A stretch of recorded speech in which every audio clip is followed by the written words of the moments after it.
갈라디아 제5장 22절로 23절 말씀까지 309페이지 같이 귀한 말씀 읽겠습니다. 시작. 오직 성령의 열매는 사랑과 희락과 화평과 오래 참음과 자비와 양성과 충성과 온유와 절제니 이 같은 것을 금지할 법이 없느니라. 아멘. 주님께 영광. 주님이 하십니다. 우리 주님이 잘 하십니다. 먹은 말씀이 우리 안에 조성되어서 삶 속에 실제로 열매 맺는 그런 우리가 되기를 주의 이름으로 축복합니다. 오늘 성령 열매 세 번째 시간 화평입니다. 화평, 평화, 평강, 평안이라고도 합니다. 마태복음 5장 3절로 12절에 주님께서 산 위에서 주옥 같은 말씀을 말씀합니다. 이름하여 산상순의 팔복이라 말합니다. 그 5장 9절에 나머지 이렇게 심령에 가는 자는 복이 있나니 천국이 저의 것이며 애통하는 자는 복이 있나니 저 위로를 받을 것이며 긍휼인 자는 복이 있나니 긍휼임을 받을 것이며 마음이 청결된 복인 하나님을 볼 것이며 그런 겁니다. 다 중요하죠. 그런데 5장 9절에 화평케 하는 자는 복이 있나니 저희가 하나님의 아들이라 일컬음을 받을 것이요. 자, 지금 우리의 신분이 무엇입니까? 하나님 아들이죠. 하나님의 자녀. 세상 사람들은 우리를 하나님의 아들로 인정 안 할 수 있습니다. 모르니까. 그런데 우리는 예수님의 십자가의 피로 속죄함을 받고 주 예수를 믿고 구원받고 성령으로 거듭나서 실질적인 하나님의 자녀가 되었습니다. 아멘. 실질적인 세상 사람을 인정하지 아니해도 하나님과 천군 천사와 영적 세계는 저와 여러분이 갈라디아 4장 6절의 말씀같이 너희가 아들인 거로 우리가 하나님의 아들인 거로 하나님이 아들의 영을 우리 마음 가운데 보내사 아바 아버지라 부르게 하셨느니라 그랬습니다. 우리가 하나님의 실질적인 자녀 아들이기 때문에 아버지께서 아들의 영을 우리 마음에 보내서 아빠 아버지라 부르게 하셨다 이 말입니다. 그러니까 하나님이 우리를 보시더니 실질적으로 하나님의 아들이요 하나님의 자녀요. 그래서 예수님이 뭐라 말합니까? 형제라 말하지 않습니까? 우리는 예수님을 주님이라 말하고 신랑이라 말하면서 구속자라 말하면서 주님은 우리 보고 형제요 그런단 말입니다. 자, 그럼 우리가 이 땅에서 실질적으로 영적인 상황 속에서 하나님의 자녀고 하나님의 아들입니다. 그러니까 주님 말씀하시기를 네가 실질적인 성령으로 거듭나서 아들의 영을 받은 하나님의 아들이냐? 그럼 이 세상에 살아갈 때 하나님의 아들이라 일컬음을 받는 길이 있다. 실질적으로 명분뿐 아니라 신분뿐 아니라 실질적인 열매로서 하나님의 아들이라 일컬음을 받는 길이 있다. 그것이 무엇인가? 화평케 하는 거다 이 말입니다. 아멘. 화평케 하는 자에게 평화를 이루는 자에게 영혼의 평화, 가정의 평화, 우리의 삶 속의 평화, 화평을 이루는 자에게 주님이 그 사람은 하나님의 아들이라 일컬음을 받게 된다. 실질적인 하나님의 아들이라고 하늘에서 땅에서 일컬음을 받게 된다. 그렇게 주님 말씀하십니다. 그래서 오늘 본문에서는 우리 안에 들어오실 성령 하나님이 우리로 말미암아 열매를 맺게 하시. 열매는 실제적인 현상입니다. 아멘. 씨는 땅 속에 묻혀 있는 거예요. 안 보이는 거예요. 그럼 마치 주님께서 그렇게 말씀하지 않습니까? 고린도전서 14장에서 부활을 말씀하면서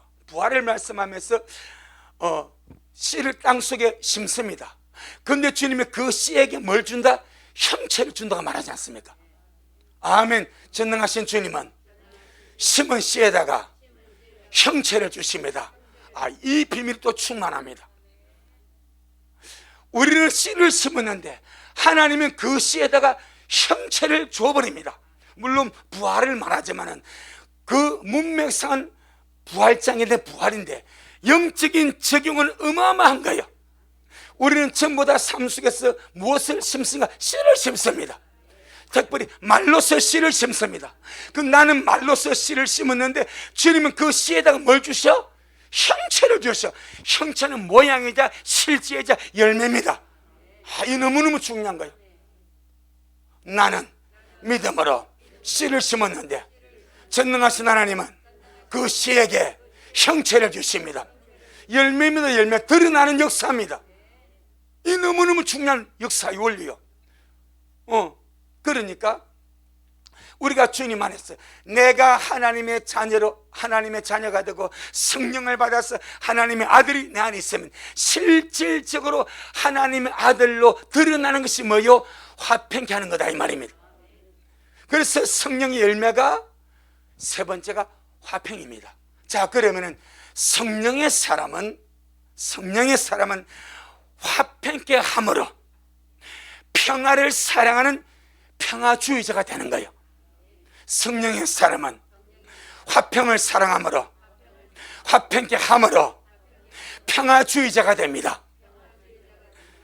내 영혼에서, 우리 가정에서, 우리의 삶 속에서 평화를 사랑하는 평화주의자, 화평케 하는 화평을 이루는 자, 그가 실질적으로 하나님의 아들이라고 일컬음을 받게 된대.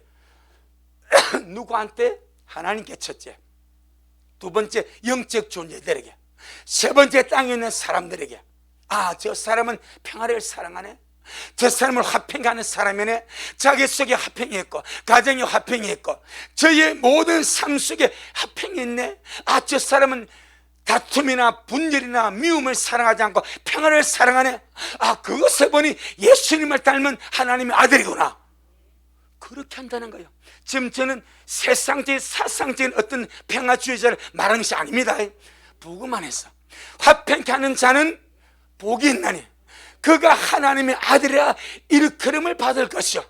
하나님의 사람, 성령의 사람은 철저하게 화평을 사랑함으로 평화주의자가 됩니다. 아멘. 우리는 분열을 원하지도 말고 다툼을 원하지도 말고 미움을 원하지도 말고 철저하게 나로부터, 내 심령부터 가정과 모든 범사에 화평을 사랑함으로 평화주의자가 되자. 왜? 그것이 화평케 하는 자는 복겠나니 하나님의 아들이라 일컬음을 받는데, 전능하신 하나님은 구원받은 내가, 성령받은 내가 화평의 사람, 평화의 사람이 되기를 원하십니다. 중요하죠. 우리 하나님은 평강의 하나님, 예수님은 평강의 왕, 성령님은 평강의 영, 하나님의 나라는 평화의 나라. 그러니까 그 나라 들어갈 우리가 아닙니까? 아멘. 내 심령과 우리 가정과 우리 모든 삶 속에서 주님의 거룩한 말씀이 내 속에 이루어져서 화평케 함으로 하나님의 아들의 실질적인 열매를 맺고, 화평케 함으로 성령의 열매를 맺어서 참으로 주님을 닮아가는 그런 저와 여러분이 되어가기를 주의 이름으로 축복합니다. 그러니 주님이 주의 제자를 보고 너희는 어느 곳에 들어가든지 어느 집에 들어가든지 평안을 빌라, 그리 말씀하셨죠. 주님께서 부활하신 아침에 마태 28장에 보니까 여인들이 무덤에 갔다가 주님을 보지 못하고 돌아옵니다. 그런데 주님이 그들에게 나타나서 첫 번째 묻는 질문이 있죠. 무엇입니까? 평안하뇨? 묻지 않습니까? 평안하뇨? 그날 밤에 12제자가 문을 닫고 집안에 있었습니다. 주님이 나타나셔서 말씀합니다. 너희에게 평강이 있을지어다. 아멘. 그리고 숨을 내쉬며 가라사대 성령을 받아라 말씀하시고, 그 다음에 21절에 또 가라사대 너희에게 평강이 있을지어다. 그리 말합니다. 8일 후에 도마가 있을 때 주님이 나타났습니다. 또 주님 말씀하십니다. 너희에게 평강이 있을지어다. 계속해서 주님께서, 부활하신 주님이 살아서도 그리 하셨는데, 살아서도 주님은 어느 곳에 가든지 평강을 말씀하셨는데, 부활하고 나서도 끊임없이 자기의 사람들에게 나타나실 때 평강이 있을지어다. 너 지금 평안하냐? 평안하십니까? 지금도 주님에게 너 평안하냐? 네 삶 속에 평안이 있냐? 너의 가정에 평안이 있냐? 네 영혼 속에 평안이 있냐? 묻는 거예요. 왜? 그것이 성령의 열매고, 평강의 주님의 나라에 들어갈 우리가 이 땅에서 이루어갈 거룩한 과업이 평안입니다. 아멘. 전능하신 주님은 주님을 믿는 자들이 주님을 닮아서 평강의 사람, 화평의 사람이 되기를 원하십니다. 아멘. 우리는 옛사람과 구습의 길 들어져서 화를 내고 성을 내고 승쟁죄를 내고 분을 내는 것이 일상이 될 수가 있습니다. 그런데 우리 주님은요, 우리가 분을 자주 내고 성을 자주 내고 화를 자주 내면요, 아주 안 좋아하십니다. 엄청나게 안 좋아하십니다. 주님이 눈살을 찌푸립니다. 고개를 돌려버리십니다. 그렇다고 그 분 안 되고 어떻게 사냐? 그럴 수는 있어. 지금 제가 그걸 일상이 그냥 우리의 삶에 자그마한 해도 툭툭 썩내고 분내고 화내고, 그럼 주님이 너무나 슬퍼하시고 안타까워하시고. 왜? 주님과 정반대로 가는 거예요. 주님과 정반대로 가는 거예요. 그건 우리는 이것이 나도 모르게 옛날에 구습의 길 들어졌기 때문에, 옛사람의 그런 길 들어진 것이기 때문에 그냥 툭툭툭 성질내고 화내고 짜증내고 분하고 막 그래 할 수 있어. 그런데 주님은 그것을 너무나 안 좋아하십니다. 내 영혼아, 쉽게 성내는 일에 길 들어지지 말자. 아멘. 쉽게 성내는, 배끝 아는 일에 성내고 짜증내고 성질내고 화내고 분노하고, 너 뭐냐 그래. 주님, 너 뭐냐? 너 어떤 존재냐? 네가 어떤 사람이냐 그래. 네 안에 누가 계시냐? 그러십니다. 네 안에 누가 있냐? 평강이 있지 않냐? 너 어느 나라 사람이냐? 평화의 나라 사람이 아니냐? 아멘. 너 누구냐? 하나님의 아들이 아니냐? 하나님의 아들이 마땅히 사는 모습은 화평하는 자인데, 어찌하여 너는 그렇게 시시때때로 습관적으로 성을 내고 화를 내고 분노하고 짜증내고 그리 사냐? 그렇게 안타까워하시는 거예요. 이건 절대 농담이 아닙니다. 제가 그냥 지어내서 하는 말도 아닙니다. 다 그렇습니다.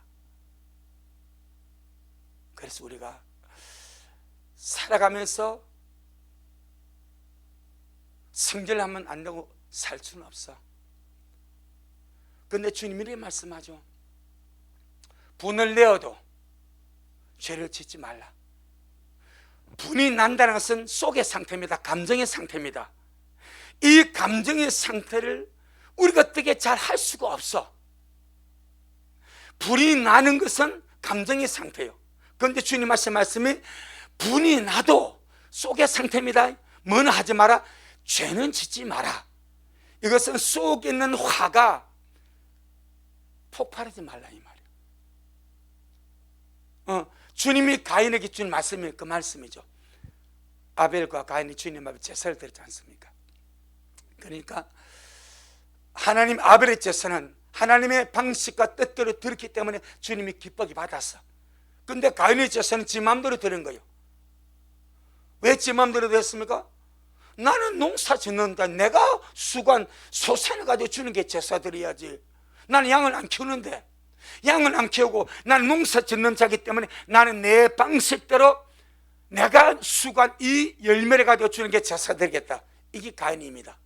아벨은 양을 치는 자인데 그 당시는 육식을 하는 때가 아닙니다. 아멘.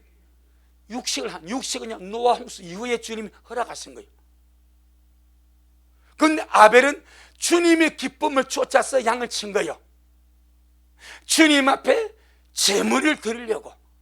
그러니까 아벨은 어린 양과 기름을 주님 앞에 믿음으로 드렸어. 그 믿음은 들음에서 나는 거예요. 누구한테 드리겠습니까? 아버지 아담이죠. 아담으로부터 복음을 들은 거예요.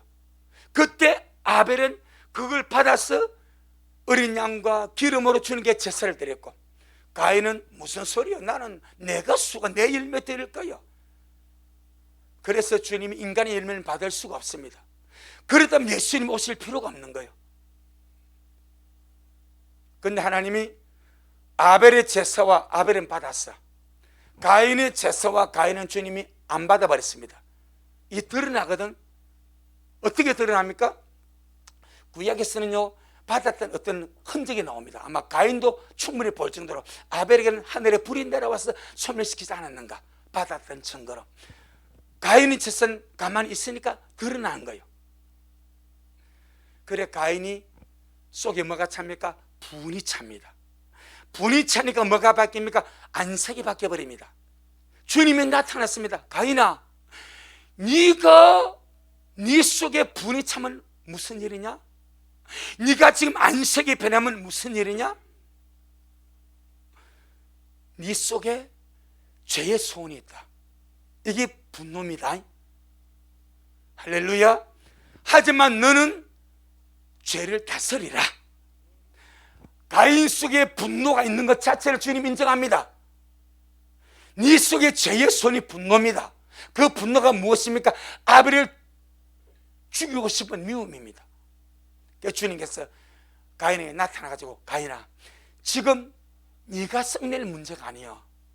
네 재물이 맞는가를 봐. 네가 내 앞에 합당한 사람인가 먼저 봐. 아멘. 이걸 보지 않고 내 제사 거부하고 동생의 제사만 받았다고 화가 난 거예요. 그래서 자기 마음속에 아벨을 죽이고 싶은 분노가 일어나니까 주님께서 딱 제지합니다. 가인아, 네 속에 죄의 소원이 있다. 그게 분노다. 하지만 너는 죄를 말아 다스려버리라. 죄의 소원, 분노를 다스리라. 이겁니다.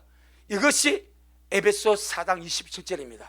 죄를 지어도, 아니 분을 내어도 죄를 짓지 말라는 거예요. 우리 감정상 마음이 상하거나 화가 나거나 분이 날 수 있습니다. 그때 주님은 그것을 네가 성령의 은혜로 다스리고 절제하라. 그것이 열매 아니겠냐? 할렐루야. 그러니 주님은 저와 여러분이 주님을 닮아서 화평의 사람, 평화의 사람이 되게 하시려고, 할렐루야, 평강의 복을 우리에게 주셨고 성령을 보내서 주님의 평강이 우리 마음을 주장하게 하셨습니다. 시편 29편 11절, 시편 29편 11절.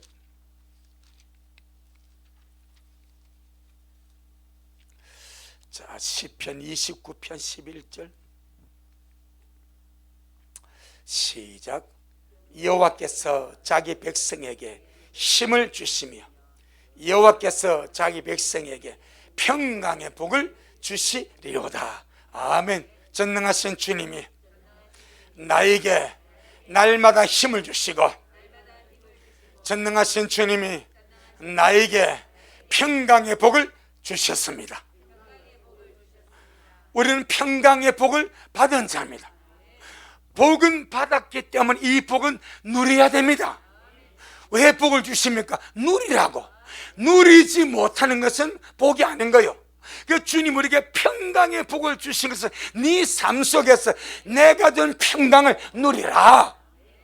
환경의 지배를 받아서 평강을 잃어버리지 말고 내가 네게 힘을 주고 평강을 복으로 주었으니까 그 평강을 누리는 자가 되라, 그 말입니다. 전능하신 주님이 오늘날 나에게 평강을 복으로 주셨습니다. 아멘. 그 평강은 안식입니다. 안식. 하나님의 나라가 평화의 나라입니다. 안식이 있죠. 안식. 하나님의 나라의 안식과 평화를 깬 존재가 마귀입니다. 그래서 추방을 당한 거예요. 지금도 이 싸움은 우리 안에서 일어납니다.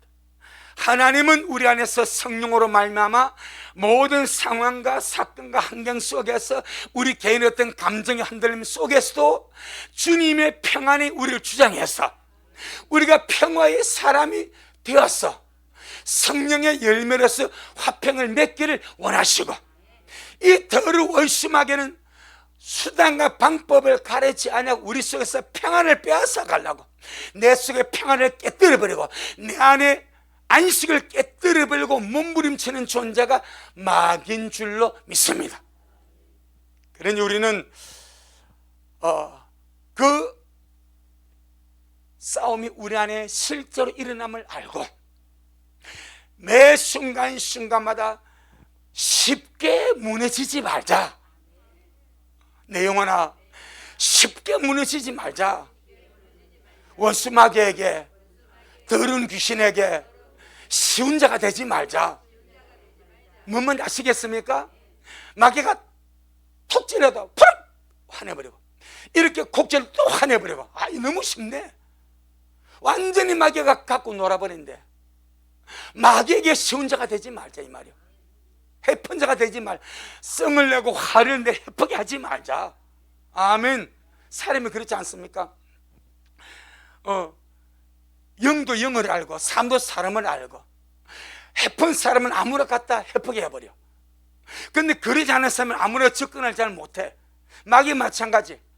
우리가 마귀가 쑤실 때마다 마귀가 주신 대로 화내고 성질내고 분노하고 짜증내고 그렇게 해버리면 이거 완전 재미나네 하고 마음대로 갖고 마귀한테 너무 쉬운 존재가 되는 거예요.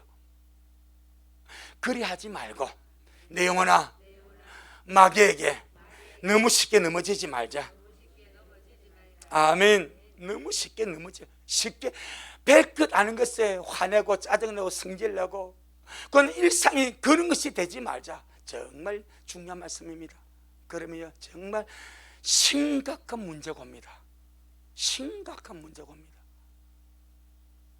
우리는 우리의 마음의 평화를 지키려고 주님 앞에 은혜를 구하고, 아무런 것이나 쉽게 평화를 잃어버리지 않냐고 짜증이 나고 속이 부글거리지 않냐도록 은혜를 구함이 필요한 줄로 믿습니다. 지난주 수요일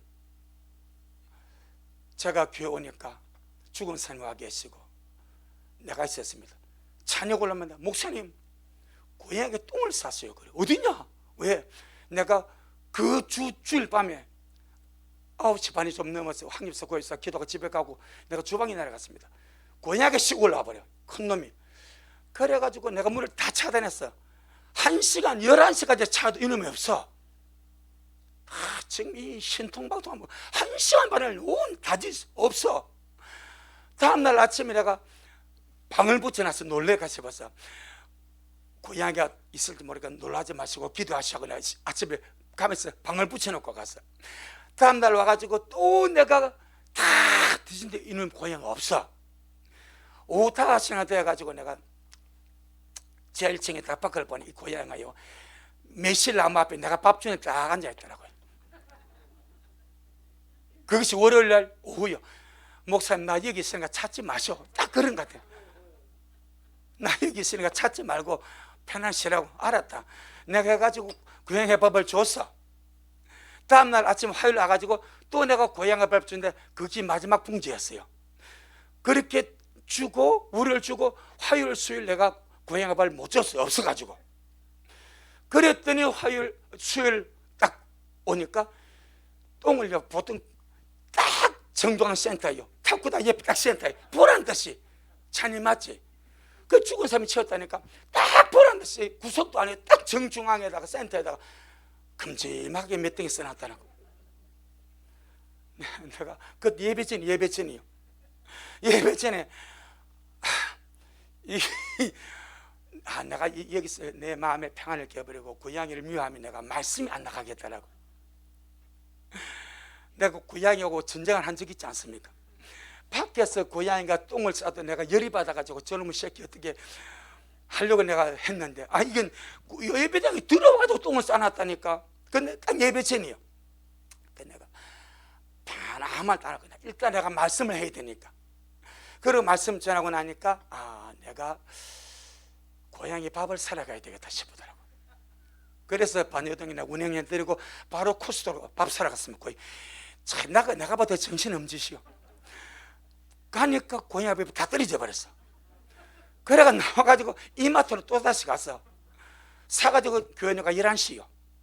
그 사모님 하는 말이, 와, 우리 목사님이 달라졌네요 그러더라고.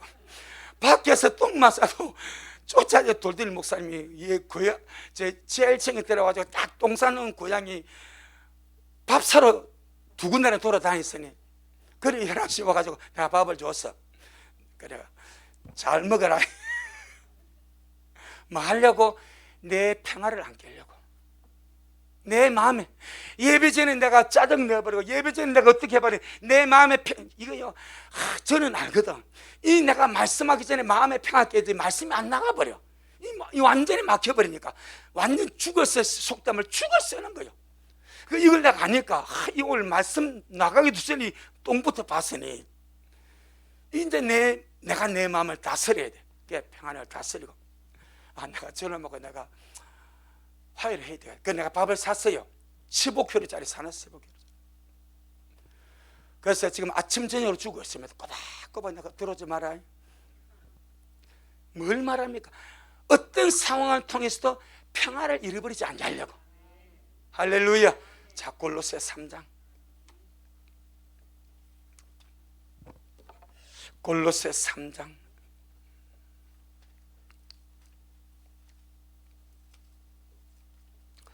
15절. 골로새 3장 15절 시작. 그리스도의 평강이 너희 마음을 주장하게 하라. 평강을 위하여 너희가 한 몸으로 부르심을 받았나니 또한 너희는 감사하는 자가 되라.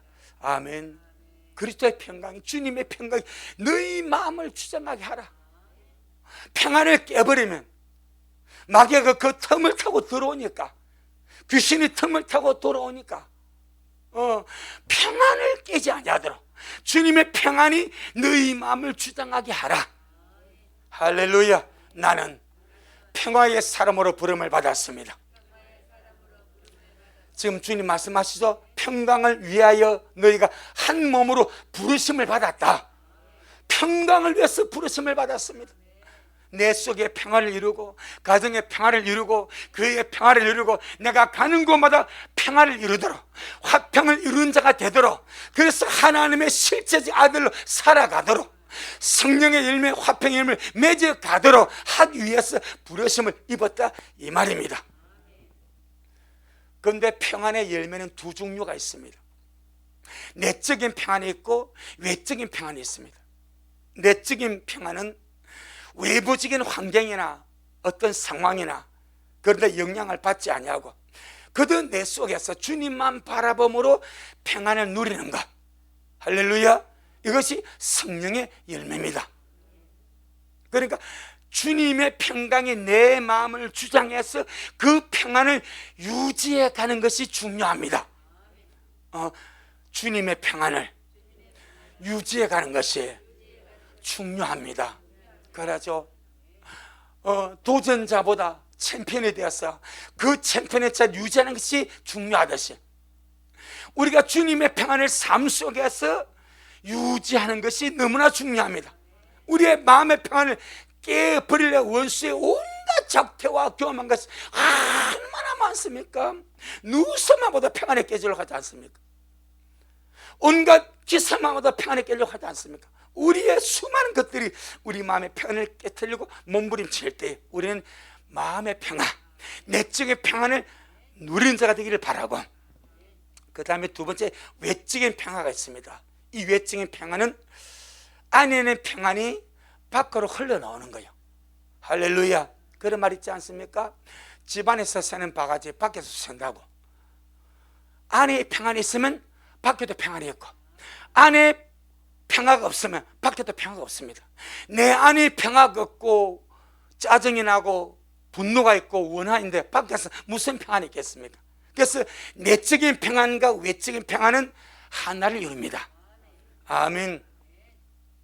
아마 기독 2000년 역사 속에 주님을 제일 많이 닮은 사람, 성경시대 이후에 주님을 제일 많이 닮고 주님을 많이 사랑했다고 세계적으로 인정을 받는 사람이 성 프란시스입니다. 그가 아주 유명한 기도를 했죠. 평화의 기도. 주의 나를 평화의 도구로 써주소서. 그런데 그 평화의 기도를 하게 된 동기가 있습니다.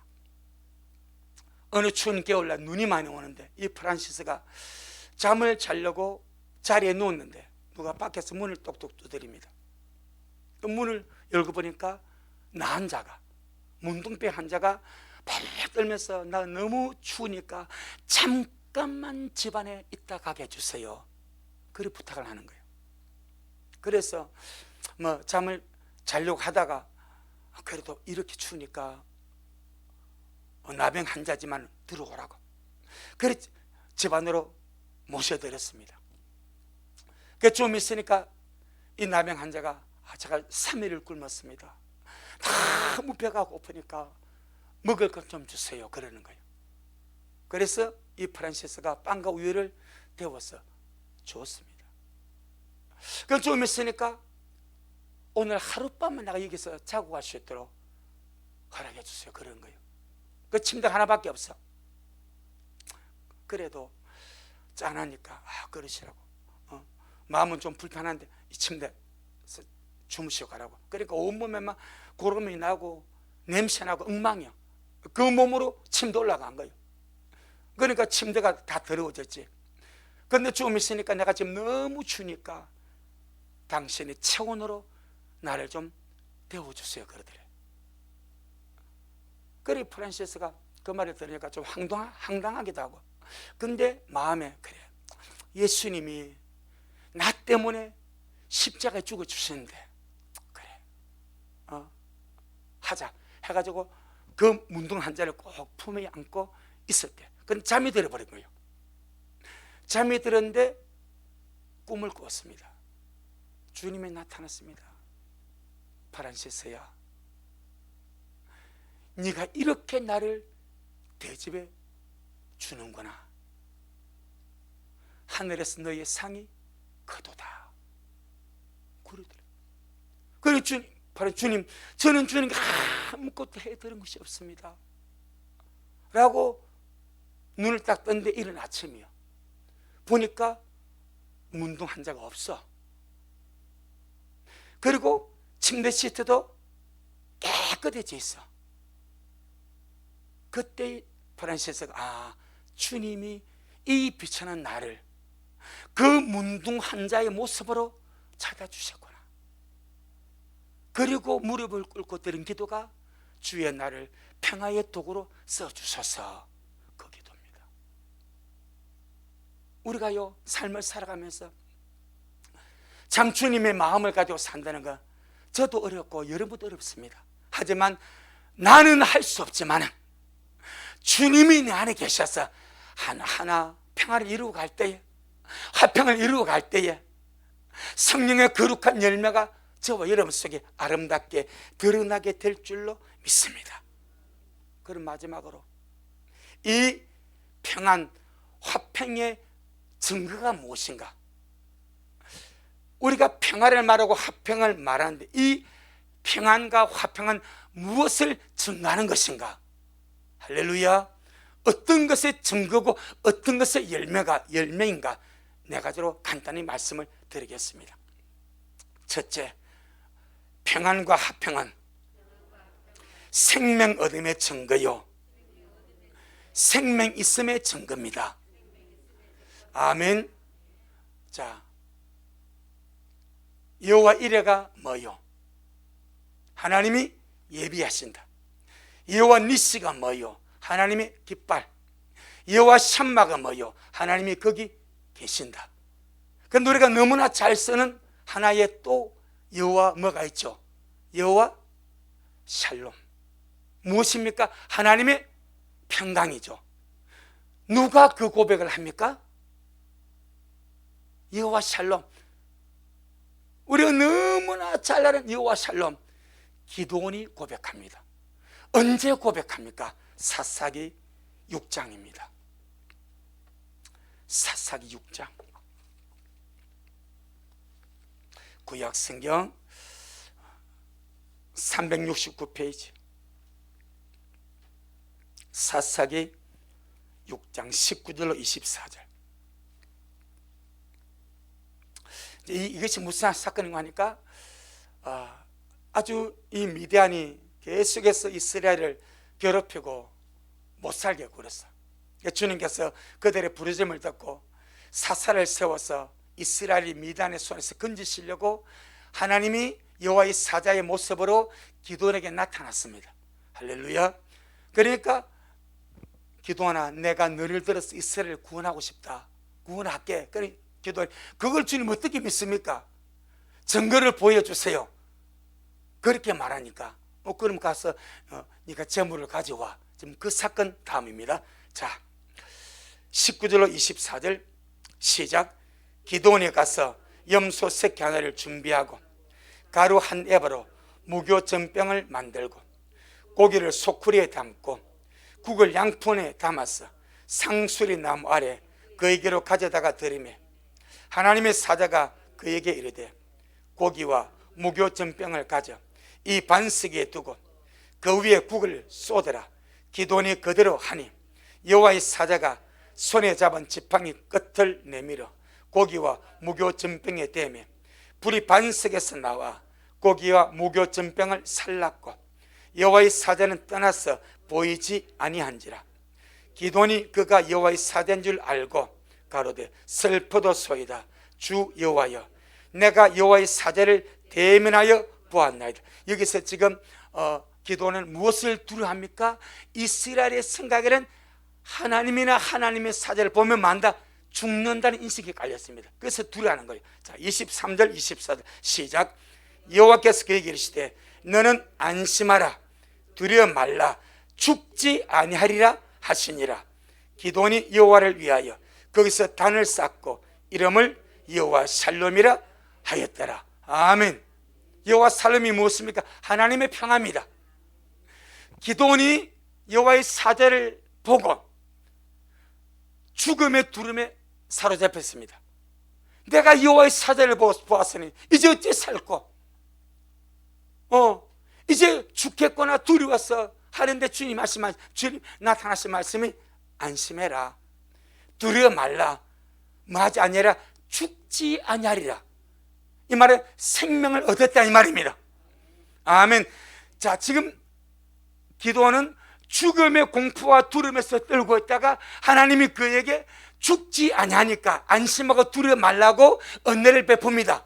그럼 이것은 기드온 편에서는 뭘 얻은 거예요? 생명을 얻은 거예요. 그 고백이 무엇입니까? 24절 시작. 기드온이 여호와를 위해서 거기서 단을 쌓고 이름을 여호와 샬롬이라 하였더라. 아멘. 여호와 샬롬은 하나님의 평화입니다. 기드온은 죽을까 두려워서 벌벌 떠는데 하나님이 나타나서 살려주니까 기드온과 하나님 사이에 뭐가 됐어? 평화가 이루어진 거예요. 그래서 평화는 생명 얻음의 증거입니다. 생명 있음의 증거입니다. 평안하십니까? 여호와 샬롬입니까? 그 말입니다. 말라기 2장. 그래서 이 화평의 열매를 맺는 것이 굉장히 중요합니다. 정말 우리 삶에 날마다 평안이 있기를 바라고, 화평이 있기를 바라고, 우리가 가는 곳마다 평화의 사람으로 살아가기를 예수 이름으로 축복합니다. 말라기 2장 5절. 말라기 2장 5절 시작. 너희와 세운 나의 언약은 생명과 평강의 언약이라. 내가 이것으로 그에게 준 것은 그로 경외하게 하려 함이라. 그가 나를 경외하고 내 이름을 두려워하였으며. 아멘. 하나님이 너희와 세운 언약이 무슨 언약? 생명과 평강의 언약입니다. 하나님과 평화가 이루어지지 않으면 끝나는 거예요. 하나님과 평화가 이루어진 자가 생명을 얻은 겁니다. 그래서 주님이 제자들에게 평안을 선포하고 나타나서 평안 안에 묵고 평강이 있을, 계속 평강을 말하는 하나님의 나라, 평화의 나라입니다. 내 영혼아 평안할지어다. 내 영혼아 평안할지어다. 그래서 평강과 화평의 증거는 생명 얻음의 증거요, 생명 있음의 증거입니다. 두 번째, 평안과 화평의 증거가 무엇인가? 하나님의 통치와 하나님의 나라를 지금 현재 누리고 있다는 증거입니다. 평안과 화평의 증거는 지금 현재 주님의 통치와 주님의 나라를 누리고 있다는 증거입니다. 아멘. 로마서 14장 17절. 로마서 14장 17절. 258페이지 로마서 14장 17절 시작. 하나님의 나라는 먹는 것과 마시는 것이 아니요 오직 성령 안에서 의와 평강과 희락이라. 현재 하나님의 나라를 누리는 것이 의와 평강과 희락입니다. 그리고 우리에게 평안이 이렇게 중요한 거예요. 아멘. 세 번째, 평안과 화평의 증거가 무엇입니까? 내가 지금 성령님과 함께 영의 생각을 쫓아 산다는 증거입니다. 육신의 생각을 쫓아 살지 않냐고 영의 생각을 쫓아 산다는 증거가 평안입니다. 로마서 8장. 로마서 8장 5절 6절. 로마서 8장 5절 6절 시작. 육신을 쫓는 자는 육신의 일을, 영을 쫓는 자는 영의 일을 생각하나니 육신의 생각은 사망이요 영의 생각은 생명과 평안이니라. 말라기 2장 5절에 주님의 언약은 생명과 평강의 언약이죠. 영의 생각은 생명과 평안입니다. 생명과 평안은 같이 갑니다. 생명의 얻음의 증거가 샬롬입니다. 아멘. 그래서 날마다 성령 안에서 육신의 생을 쫓아 아니하고 영의 생을 쫓아하는 현실적인 증거가 내 속에 평안이 있는가? 그래서 뭔가 마음이 불안이 있고 두렵고 떨리고 불편하면 서도바라고 말하는 거예요. 할렐루야. 평안을 누리며 가자.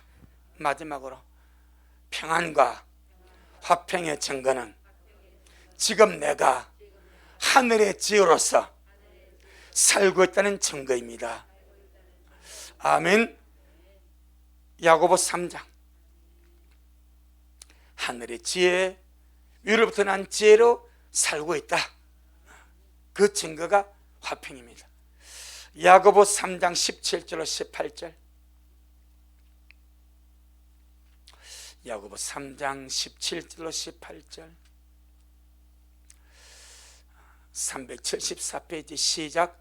오직 위로부터 난 지혜는 첫째 성결하고 다음에 화평하고 관용하고 양순하며 긍휼과 선한 열매가 가득하고 편백과 거짓이 없나니 화평케 하는 자들은 화평으로 심어 의의 열매를 거두느니라. 아멘.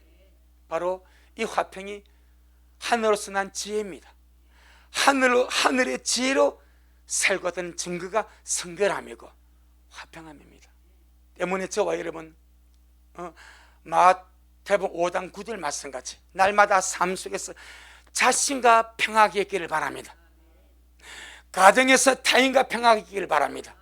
외부적인 환경과 평화하게 있기를 바랍니다. 우리가 가는 곳에 정말 프란시스의 기도처럼 내 자신이 주님의 평화를 이루는 작은 도구가 될 수 있도록 할렐루야. 주여, 이 마지막 때에 주님이 사용하시는 평화의 도구가 되게 하시고 화평으로서 성령의 힘을 맺도록 역사하여 주옵소서. 아멘. 작은 것 같지만 엄청난 일입니다. 평화, 화평. 기도하겠습니다. 주옵소서. 아버지 고맙습니다. 오늘 우리에게 성령의 세 번째 열매 화평의 말씀을 먹게 하심을 감사합니다. 먹었사오니 날마다 삶 속에 열매가 맺어지게 하여 주시고 심은 씨에다가 주님이 형체를 주신다 말씀하여 주셨사오니 화평의 말씀을 씨로 먹었사오니 이제 우리의 삶 속 화평이 형체로 드러나게 하시고 마음의 평강으로 드러나게 하시고 삶의 현상으로 드러나게 하셔서 놀란 주의 은혜 속에 우리 미랄 모두가 심령의 평화가 있고 가정의 평화가 있고 환경의 평화가 있고 그래서 평강 중에 주님을 만나 배우는 그런 미랄 되어지도록 주여 축복하옵소서. 예수님 이름으로 기도 올리옵나이다.